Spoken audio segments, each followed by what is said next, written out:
Եկեք այսօր ձեզ ավելի ցույց տամ Չինաստանի կյանքի հարմարավետության մասին։ Այստեղ առևտրի երևի 90%-ը on-line է եկնում ու պատվերները պատվիրում ես տարբեր հարթակներից, խանութներից բերում են, հիմնականում այդ ամեն բարձրահարկ չենք, գրեթե ամեն չենք գիտակ կա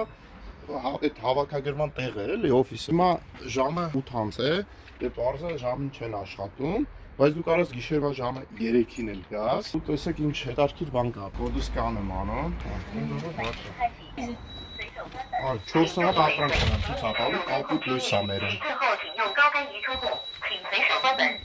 Մերը սա է, սա լույսը վառվում է։ Մի հատ է։ Մենք էլ սա է։ 3 հատ դեպքա, ասում եմ մի հատ ամենացել։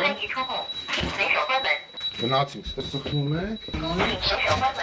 ապում ենք, հավատում ենք, դե իմիջալոց սկոչ կա, կարաս եթե շատ ապրանքը, կարաս սկոչով անես, վրիա։ Լավ, իդեպ, հլը ինչ էի ուզում ասել։ Մի ժամանակ անակնկալ փաթեթներ էի պատվիրում եք, հիշեք, որ իրանք են ընտրում, կամ ասենք կորցրած ապրանքներ են, կամ ոչ մեկ չի եկալ է, հետ է եկել ուղարկողին, ու իրանք տես վաճառում են, ինչ-որ գին են սահմանում, վաճառում են։ Հիմա այդ ապրանքներից եմ գել է, այսօր ապրիլի 2-ն է, ապրիլի 4-ին, վաղաչեմ այսօր, այսինքն 5 շաբթի օրը, Երևանի ժամանակով երեկոյան ժամը 6:10, ավելի լավա 6:10։ Դու եմ ուղիղ եթեր ժողովուրդ YouTube-ում ու TikTok-ում։ Եկեք գրանցվեք YouTube, որ ընդ տենակ, էլի։ Առաջի անգամ YouTube-ում ուղիղ եթեր եմ անելու, այսօր միացեք իրար հետ կբացենք սրան։